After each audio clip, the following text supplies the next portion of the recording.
Welcome to the Rosenfeld Review. I'm Lou Rosenfeld. I have not one, but two guests today, Shreya Dhawan and Gustavo Vieira. And I drilled myself on pronunciation before we got started. Hopefully I wasn't too far off. Pronunciation aside, I'm just really happy to have you two on the Rosenfeld Review today. Welcome. Thank you so much. Thanks for having us here.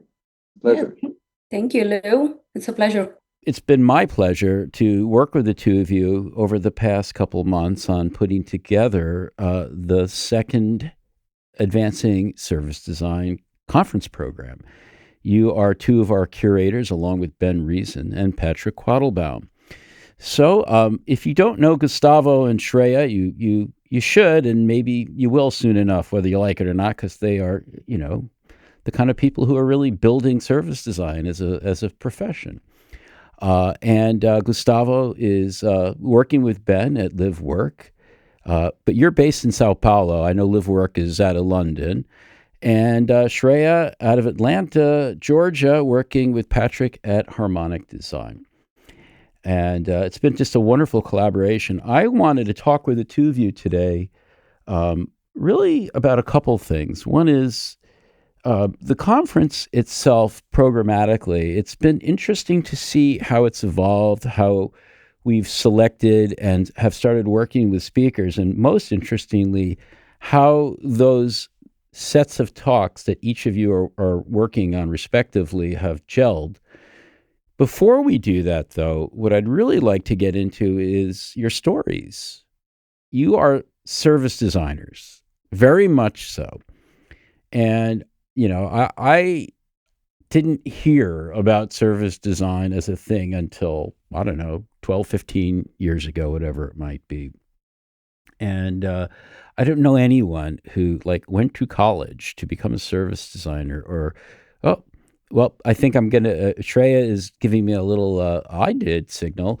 So we're going to learn about that. But, I don't know that any little children 20 years ago were saying, Mommy, Daddy, I think I want to be a service designer when I grow up. So how did you get here? What's the arc that led you to this kind of work, which is so damned interesting? Gustavo, you want to go first? Yeah, sure. So I have a background in business and administration, and I started working with franchise and retail. And by that time, I just had a feeling that I was so excited and enthusiastic about it all that I wanted to become the executive franchise in the world. And I had a class about franchise. The teacher said that the challenge for franchise would be to deliver the same brand experience wherever the client is. By that time, it was a question. Now we talk about like local and like how to manage to make it like more connected to the place that the store, the places. But by that time, that was a challenge, and I said, "Oh, if I want to be this executive of franchise in the world," I was in a course of branding, and then the teacher said that service design or design thinking were coming up, and I took a training. And I used to say that knowing about service design and design thinking was my first consciousness expansion that I have consciousness of. Being trained in business and efficiency and changing this frame for a more systematic and abstract perspective just like blew my mind. And I said, this is what I want to do. I took some training, specializations, masters, and the work became my dream job. And here I am. So this shift just happened to put me here. And I'm very excited to make it. So I'm hearing a couple interesting terms that I would not have necessarily expected. Well, maybe one business, but efficiency, franchising. And it sounds like the interesting thing there, if I understood you, was the maintaining consistency of delivery across many locations, which is what franchises have to do. What in service design, if you went back to that space, because you're not working in franchises unless there's something really going on interesting with Live Work, what would you be applying from what you've learned in service design to that space? I see that franchise has many stakeholders and many actors that interact in this chain, interact in this intention of delivering the service or the product to the client. So it's pretty interesting how they work with strategy, and then how strategy unfolds to the franchisees, and how it is connected to the essence of the brand and how they're delivering it in the touch point, in the store, in the place. I like these connections, and I like to think about these different stakeholders, actors, and these levels of strategy, tactics, and operations, because franchises has a lot of operations working, like it's great. It's like I love watching it and seeing it unfold. So service design gives you, or gives people in that space for sure. It sounds like some tools, some sense making tools, but also some ways of mapping or maybe even visualizing how all these pieces fit together. Is that something that you saw already in place when you were first getting interested in that space? Did they already were they already doing service design in a sense without even realizing it? I was in a retail, focused in fashion. It was female brand shoe here in Brazil, the hugest, the biggest brand here.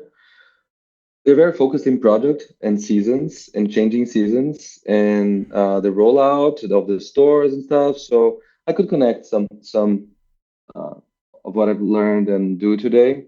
But I think it's like a very long synopsis, as I say. They're not aware of it, and I was not aware of it. And uh, but it's a good question. I'll keep on thinking about it. Maybe now it's like 11 or 12 years ago.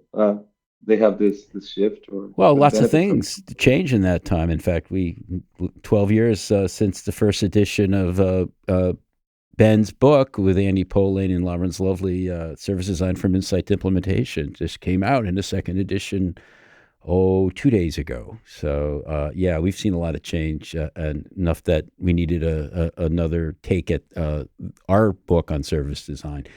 Shreya, what about you? Lead us through that path that led you from somewhere to here. Well, it's been not as interesting as Gustavo's path, but I've been an industrial designer by education in the past.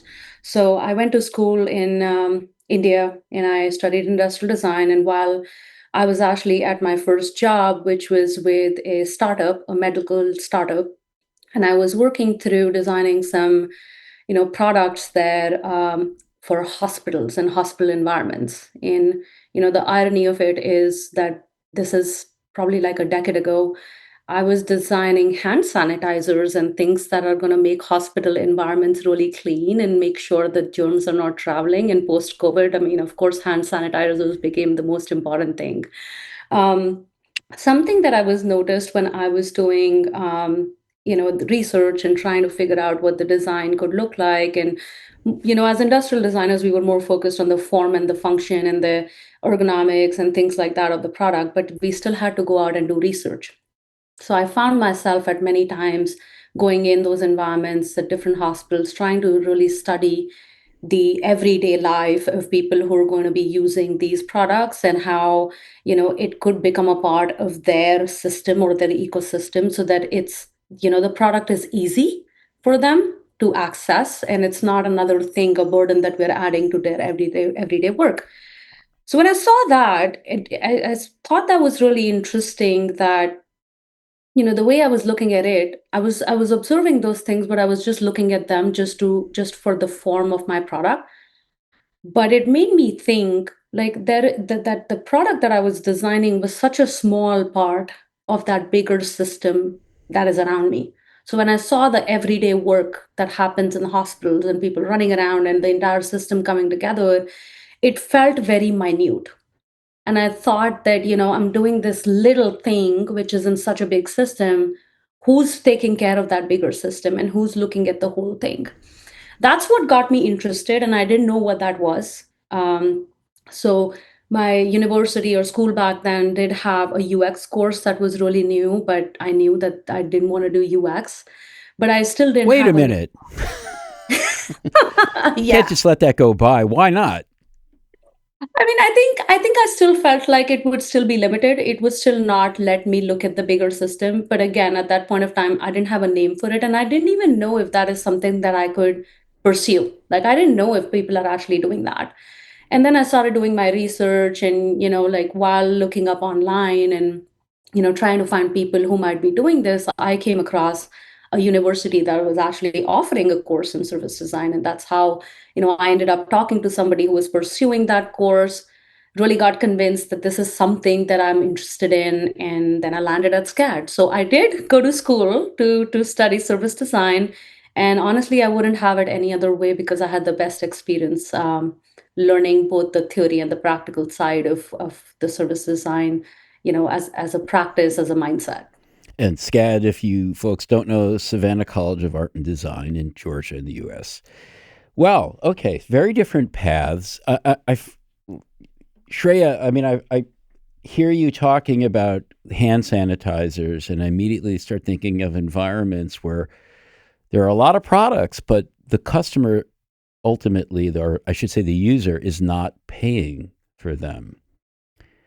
And what a different relationship you, as in this case, an industrial designer, must have with a user, and how much more important research can be in that context than someone who is creating a product that is actually going to be purchased and used directly by the decision maker.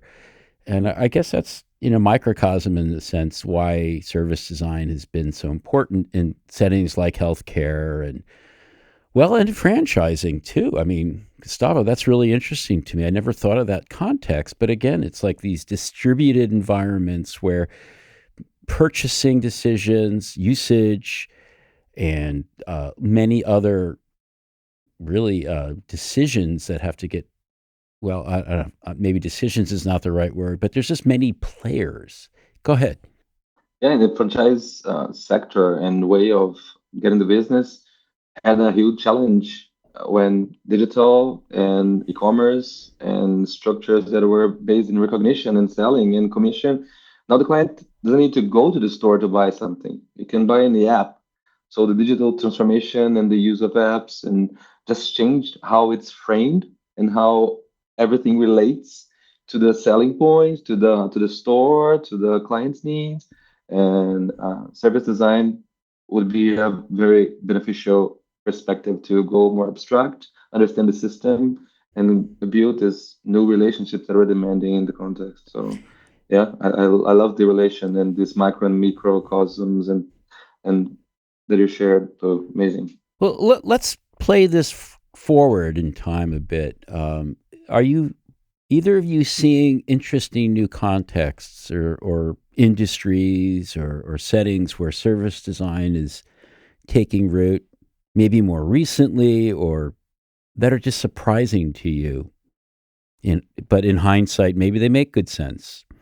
Yeah, so I can jump in right there. So, something that's been really interesting and surprising to me, I mean, obviously, there have been a lot of different, adjacent fields that have found similarities and differences with service design, and they're working in conjunction. But one industry that really surprised me actually was journalism, and that's actually one of the talks that we have at conference this year. And I had never thought how service design could actually be applied in media and journalism. So as I'm seeing Patrick and Madison work on their talk and really incorporate service design in the stories and the case examples that they're bringing forward, it's just so fascinating to me because that is definitely an area I had never thought about. And that's, I'm pretty sure that to our audience as well.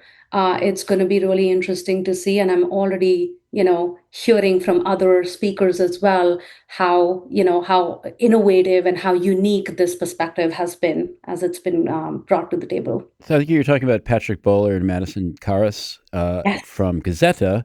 So we're going to definitely talk a little bit about the program after the break, but love hearing about journalism as a interesting setting.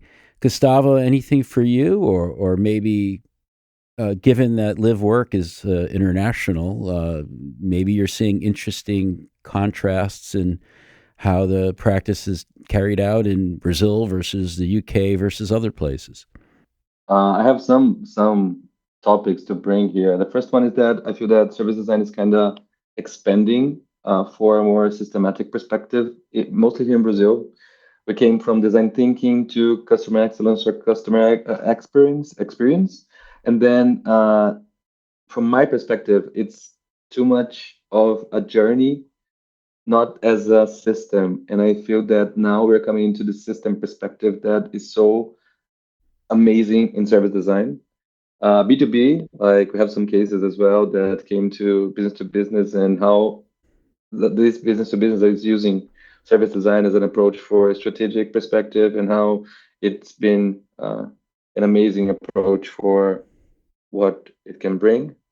And for me, like personally, I used to say that I have like a mystical and a skeptical inside of my head here. And when I'm too mystical, the skeptical just comes and says, "Oh, you're too mystical. It's not so much magic." Like, or when I'm too skeptical, like it changes. And one thing that caught my mind is that the top of spirituality is service. Like you're being spiritual when you're serving, you know? So the mystical just got in touch with the skeptical and said, okay, like if there's some magic happening, I'm in the right place, in the right field, and I'll deliver the service in a very like high vibes or high giving with service. And this is kind of magical to me here. The magic of service design. Hopefully the magic carries the day often enough that the skeptic can just sort of stay off to the side and let the cool things, the magic happen. Hey, we're going to take a quick break. When we get back, we're going to dive into some of the trends that are emerging from the curation work that Shreya and Gustavo are doing on the Advancing Service Design 2026 program. And by the way, if you're listening to this, it's coming up very soon. So we're recording this on October 23rd, 2025. It is coming up November 19th and 20th. Oh my God, that's like right around the corner. But it's virtual. So don't worry, you didn't book your flights or anything like that? No problem. You can make it to the conference. All right. We'll be right back after this break. You're listening to the Rosenfeld Review. Hey everyone, thanks for tuning in to the latest Rosenfeld Review. Really appreciate it. Before you go, I want to remind you that there's something you're going to want to check out if you haven't already. It is called the Rosenverse. Wonder how we came up with that name. It is your hub for all things UX and product design. It's a subscription platform with both free and premium options that has been trained and built on all the goodness that we've been putting out at Rosenfeld Media for years and years. So, what does that mean? It's a couple of Rosenverse live sessions every week that you can attend. It is hundreds of those recordings and hundreds of recordings from all of our conferences going back 10 years. And you may know that we do 4 conferences a year. It's also got this great chat bot called the Rosenbot that's trained on all of that, plus our 65 and growing collection of the best books out there on user experience. It's all there. There's some great discounts as well on books and workshops and our conference tickets. Check it all out. It's all there for you. It is waiting. It's there right now. And even if you have a free tier subscription, you're going to get incredible value from the Rosenverse and the Rosenbot. Go to rosenverse.rosenfeldmedia.com. Start it today. Welcome back to the Rosenfeld Review. Lou Rosenfeld talking with Advancing Service Design curators Gustavo Vieira and Shreya Dhawan. We are so you two are like helping drive the 2 days of the conference program. Each of you is working on one day respectively.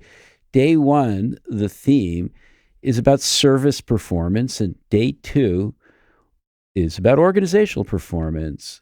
Shreya, why don't you tell us a little bit about what you're seeing with the talks that are coming together for day 1. Are there any trends, any interesting through lines that are emerging as you work with your speakers? Lou, it's been really interesting to kind of see the speakers talk through, their ideas, and as they develop their outlines and get help from each other, they've been a great cohort to work with. And what I've been really enjoying is just seeing them help each other out and really connect the dots and, build off of each other. And whenever that happens, it's just a great sign of like, okay, this is something that, we all kind of think alike, and we all kind of see that there are the same challenges that we're facing, and we all are trying our own different approaches and our own different industries and spaces, right? So it has been really interesting, and it's also been very cool to see how everybody is bringing in some real world stories, and not one, sometimes two or three stories, and they're contrasting their approaches across those different case studies. um, Another thing that has been very very interesting for me and very eye opening has been, there has been a lot of talk around soft signals of performance, and not hard KPIs, and looking at OKRs and KPIs, and they've been exploring what are some other signs of performance as it relates to services. And it's all across the board. There has been talk about learning being a sign, there has been a talk about knowledge being a sign, and just seeing all of the speakers push the envelope on applying service design to their own practices has been really cool. um, and I love their stories of sharing where they started, what was the current state of the environment, or what they were trying to change, or the challenge that they were dealing with, and how by applying service design in very unique contexts, like they were able to really make that shift, and how they're measuring that shift in their own ways. So in on our day, we've really been trying to explore the different scales. We've been trying to see, okay, how does it differ when you're doing it from inside of the organization versus outside of the organization? How does it differ when it's a big company versus a small business? um, are there differences when you do it for profit and non-profit? So there are a lot of different threads that we're trying to pull, and I'm really excited about that. Really rich conversations that you're having together as a speaker cohort. And if you're listening and wondering what these cohorts are, is we have many of our speakers, the majority of our speakers who apply to speak at our conferences spend about 3 months working together with our curators and a speaker coach, and creating really thoughtful presentations that are individually wonderful, but also collectively are we'll call them a product, I guess, maybe not quite a service, but nonetheless, they hang together quite nicely. And you also have a really great opener in Jen Vandermeer, and a panel at the end of your day with Victor Duewa, Zenia Viladas, and Florian Vollmer. That's going to be quite a day. Uh, Gustavo, how are you going to keep up with that? Challenging, but we're working together, so it's gonna be cool. Yeah. Ben and I were working in day two. It's focused on organizational performance, and for me, it's been great to connect my first training in business and connect the service design perspective and how this approach, the techniques, tools, and the abstraction and greater vision for organizations deliver to better results, basically. So in our day, we've been working with some cases from B2B, from uh, impactful projects, and changing the perspective of project management to portfolio management using service design, which is amazing. The use of AI to improve performance and improve efficiency. So it's been awesome to work with them for amazing cases that bring the subtle and the concrete, and in different layers of how it can change how we see performance. And working in this program, Lou, it's been an honor. And the idea, and everything like that, like how we build together and co-create, and the cases evolve through time. So it's been amazing to see this magic happening in this program, and working with Shreya, Ben, and Patrick. It's been so awesome. And some other great people on your program. I'll just mention that your panel has Aileen Horta, Fabiano Leone, and Majid Iqbal.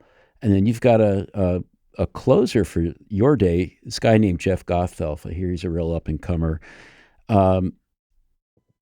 What you all might not be able to, you can't necessarily hear, but when Shreya and Gustavo are talking about the work they're doing and especially working with speakers, they are smiling.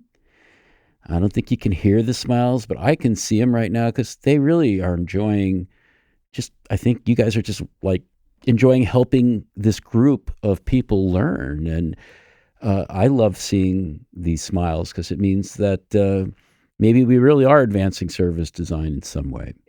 Yeah, and I think Lou, something that's been really rewarding for me is just the learning opportunity that I'm getting, because all of these speakers are coming from different parts of the world, they're coming from different industries, different levels of experience, and the kind of case studies that they're bringing forward has just been, a learning opportunity for me as well to push and grow my own practice. So it's making me see things that sometimes you don't get to see in your work, and really just work with them and learn a lot myself from what they're bringing to the table. Awesome. And Shrey also something that is relevant and important to me. And the setting for the meetings, like we have like global people like from all over the world working together. It's been great. And I'm very happy to bring together with me two Brazilians to the panel. So for us, it's kind of a thing to remember and be together in this program. That's been amazing. Aline is awesome. Fabiano Leone is great. Majid is awesome in the panel as well. So great to be here with you all building this together. Fantastic. Well, I mean, if you two are learning, and you're very, very experienced, high level folks in this field, I think anyone interested in service design is going to learn something at the conference. Last plug for it: Advancing Service Design, November 19th and 20th, virtual. You're going to want to be there.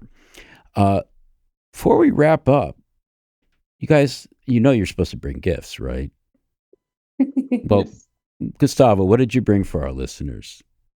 I'd like to bring meta theory that I got in touch recently, and it's been amazing for me to connect with service design and leadership and how the systems could be more integrated, understanding the subjective part and the objective part of the individual and the collective. So it's called Integral Theory. It's a work from Ken Wilber.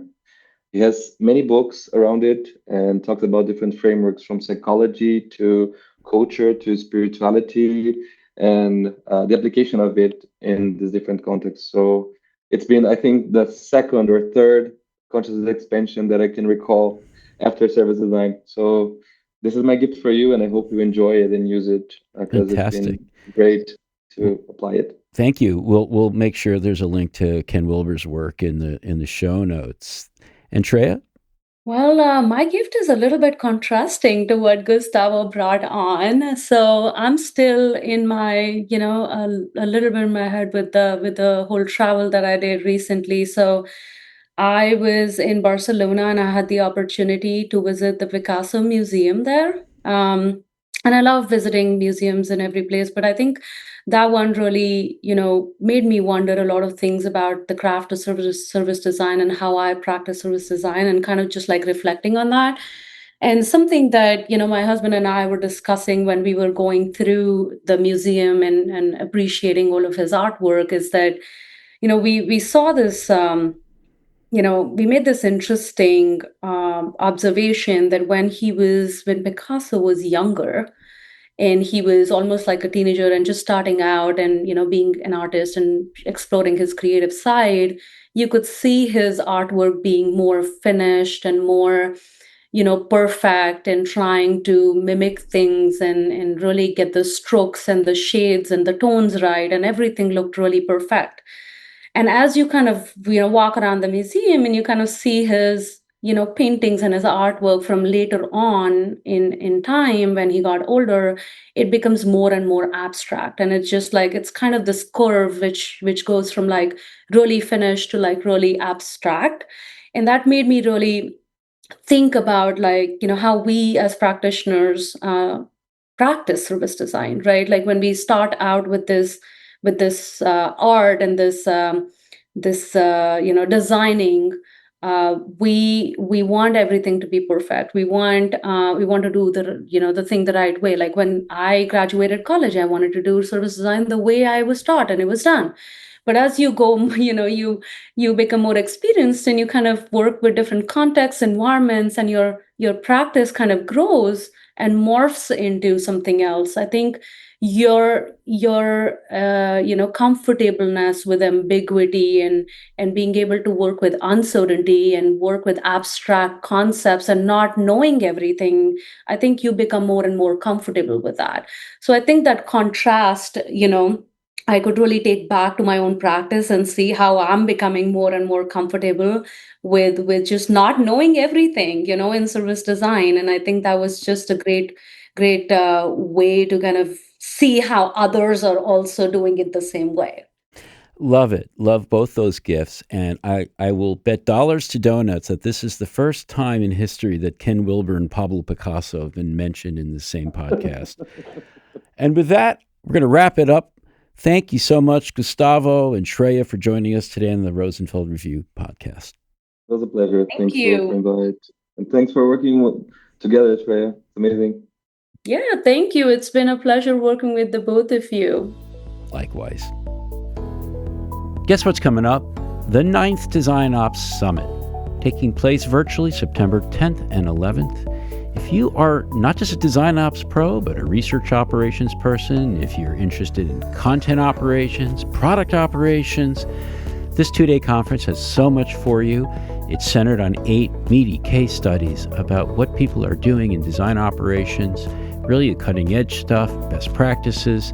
But we're also going to have 2 fantastic panels and featured speakers, Doug Powell and Alni Figueroa. And of course, no Rosenfeld conference is complete without a bunch of really interesting workshops. Come check it out. We want you there. You're going to want to be there. The 2025 Design Ops Summit taking place virtually September 10th and 11th.